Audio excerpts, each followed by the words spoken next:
It's Paul Hamilton. That's what they called me in college, was the bone. He has the facts to back up his opinions. People ask me, well, how are the Sabres are they going to win tonight? I don't have a clue. On WGR, Sports Radio 550. Paul, coming up here, Brad tweeted in on your discussion of injuries in the family Thanksgiving Day game. Seen a guy break his jaw. No Thanksgiving dinner for him. Yeah, if you're going to get hurt, don't get hurt where it affects your eating. Head on a swivel, people. Blow out an ACL, you can still stuff your face. Let's see. Bill Saints talk, of course, 803-0550. It is a Football Friday, Wednesday style. We also have hockey tonight. It is a Rick Jenrette game, by the way. He is on the call tonight as the Sabres host the Boston Bruins, 7 o'clock downtown, and, of course, here on WGR. And we will get a little hockey chatter in with our very own Paul Hamilton, who is joining us right now on the Wester Hotline, and brought to you by Equitable Advisors. Planning for your future is about more than just money. Let Equitable be your guide. And by Relax Honda. Relax, we got this.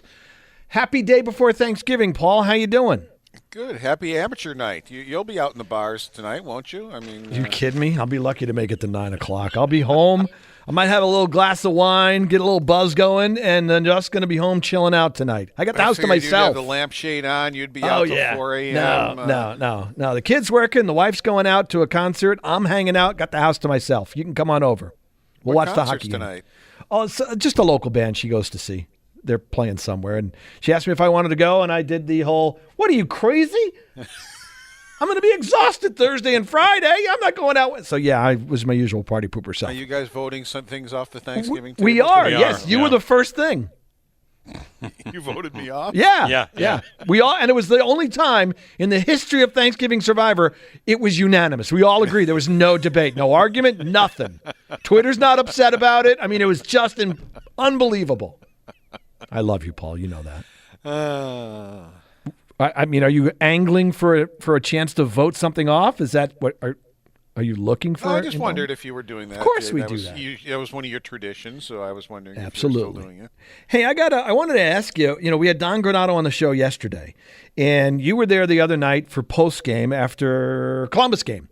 And, there were a whole bunch of goals and everything, and there was a question about all the goals that were being given up lately, and they've given up 5 goals, I think, in like 7 of the last 11 games. I looked at the stat. And I was waiting for the speech about how, well, you guys might enjoy high-scoring games, but we don't, and we got to tighten things up. We got to play better on our own end and all that other stuff. Instead, his answer was, yeah, we want to attack. We want to play up-tempo. We're going to keep doing this. Let's outscore the opponent.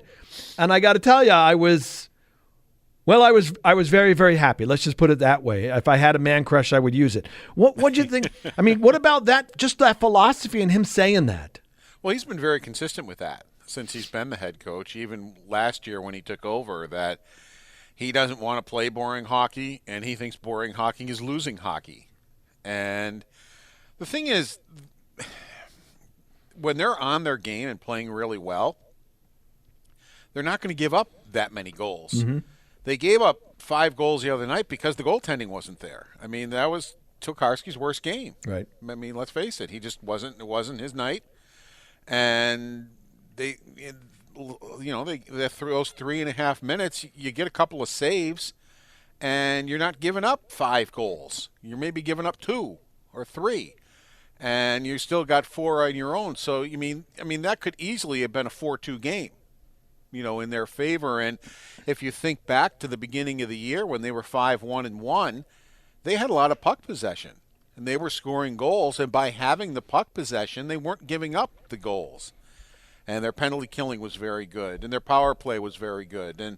But they weren't giving up a lot of the chances, and quite honestly, they had a lot of puck possession in this game. That was more like the game that they had in the beginning of the year, minus the goaltending.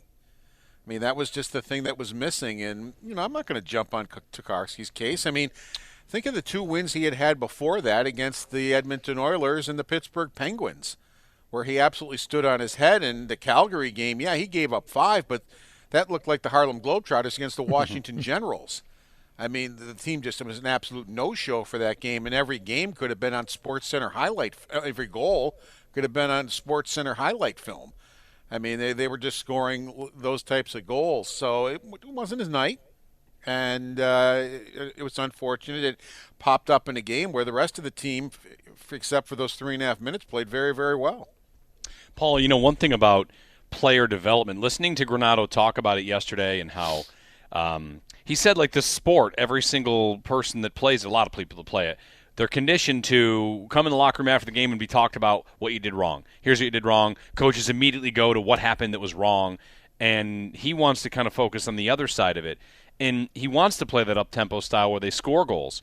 And I started thinking about it like, there's a little bit of brilliance in what he's doing for what the team is supposed to be right now. Because if they lose to Columbus 2-1 or 1-0, everything feels hopeless.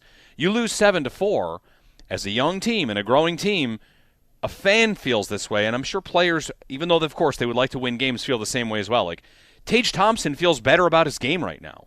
And Victor Olofsson feels better about his game. And everybody that's involved in it, I know it's still a losing record. It's still a losing team. But goals and points, they make people feel better. Like, it's as simple as that. They make people feel better about what's happening.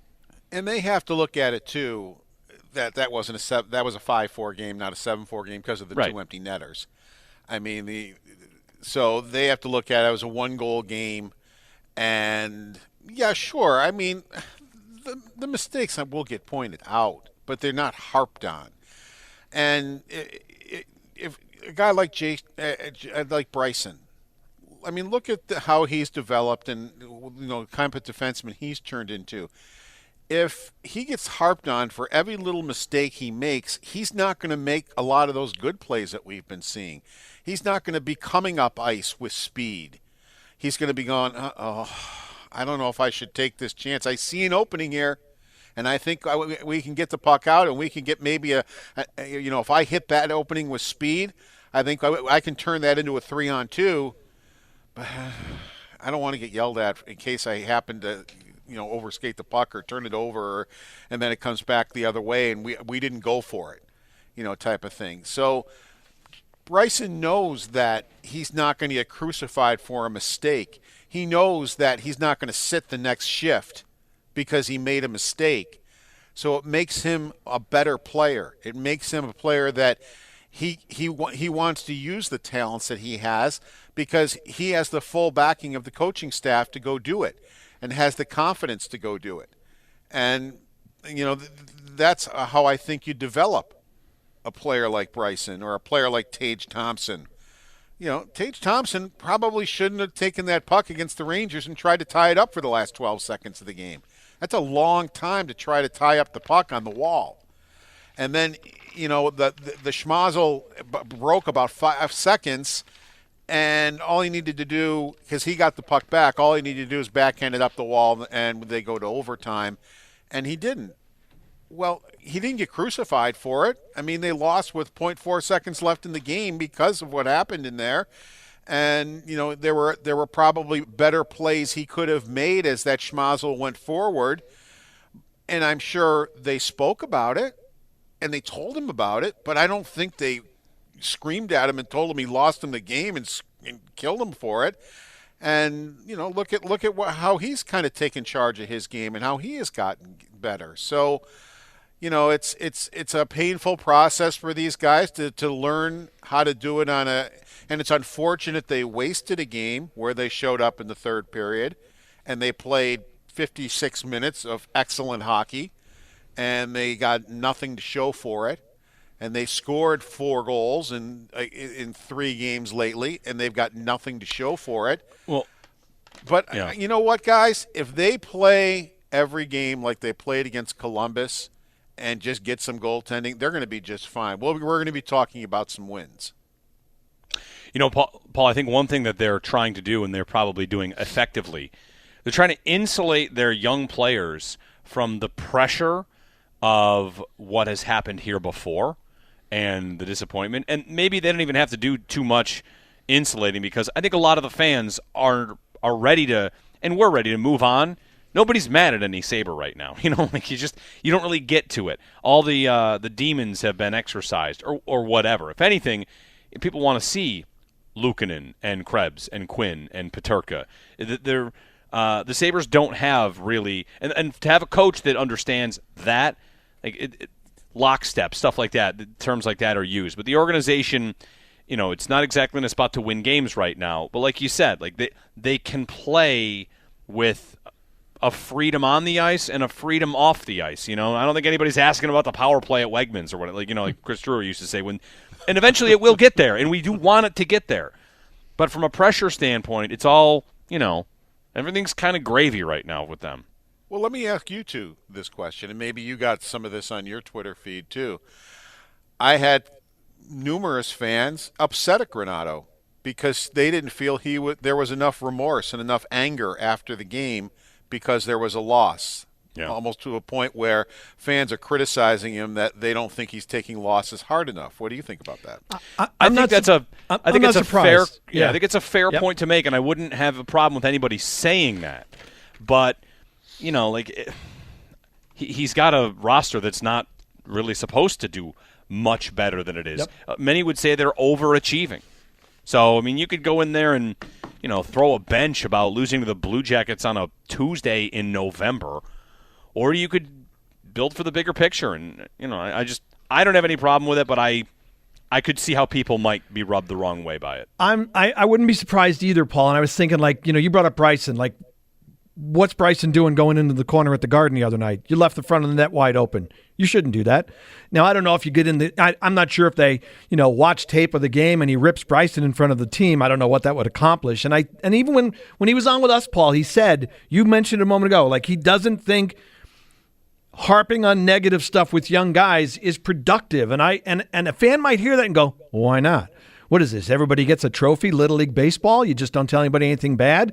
No, but with the roster and who they are and what he's trying to build and what he's trying to do, he talked about how he feels the team's progressing because there's a belief factor in that room. Well, I guess if he's pulling out the tape and just harping on the negative all the time, you might knock down the belief factor that you're trying to build up. Yeah, belief is dangerous. Kruger said that they all believe in each other. Yeah, it doesn't equal wins. I get that. But I think it's part of what he is trying to instill here on and off the ice. And I think that's why I don't hear it go, what do you mean you're not harping on the negative? They lost. Why don't you get on their case? You got 2 wins in the last 11 games. What are you doing? I don't think that's the right approach right now. I think belief is the same as the word culture. Every coach talks about culture, and every coach wants to build a culture. But I think it takes a very good coach to accomplish it. And that's how I always talk about McDermott, that culture is real in his world, and it's real in what he has built with the Bills because he's done it his way and he's got his players to believe in it. Rex Ryan wanted culture too. Well, that didn't work out. He didn't get culture or anything like that. It's the Bills do have a culture that McDermott has built, but it takes a special coach to execute it, and he's got to get the players to believe in what he's selling, and that not all coaches can do that. I believe Granato so far is doing that. Now, can he keep the attention of his players and keep them believing in that, whereas they can get over the hump and start going? None of us know that. But I think he's off to a good start, and I think he's trying to build the same type of program that McDermott did, and I think that's what the Sabres plan is right now. They'll have to win. Yeah. That's it. If you don't win, you never get a chance to find out. That was what helped McDermott so much, was winning right away.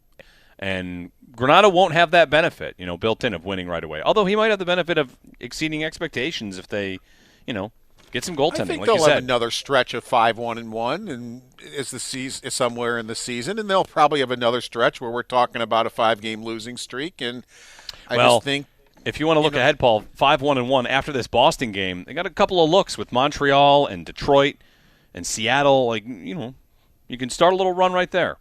Yeah, I think that's what we're looking at with this year's team. Is just a very. What's going to be consistent is the inconsistencies. And, there's going to be times where, the goaltending's worse than East Coast League goaltending. Yeah, really?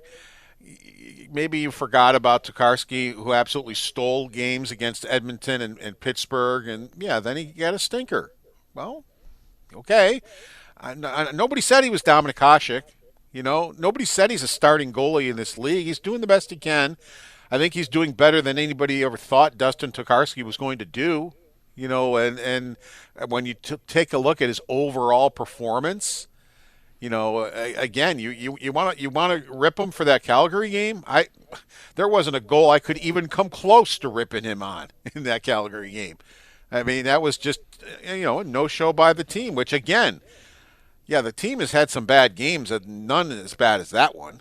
And it's like, all right, it happened. Let's move on. And I thought they responded well against the Rangers, but there were just things in that game that just weren't good enough, like the third period. First 40, great. Last 20, all right. Not good enough. Mr. Hamilton, have a marvelous Thanksgiving, sir. As always, thank you. You guys too. Yeah. Always chat. We'll chat with you. you. I guess I'm having pizza since I was voted off Thanksgiving, so... you know what? There's always next year. Suck it up. Be nicer to everybody. Maybe you'll make it to round 2 next year. Am I allowed to watch football, or isn't that allowed? Yeah, but you can only watch the Bears-Lions. You can't watch the other games. And I have to do a 10-page report on the Bears-Lions game. 12 with charts.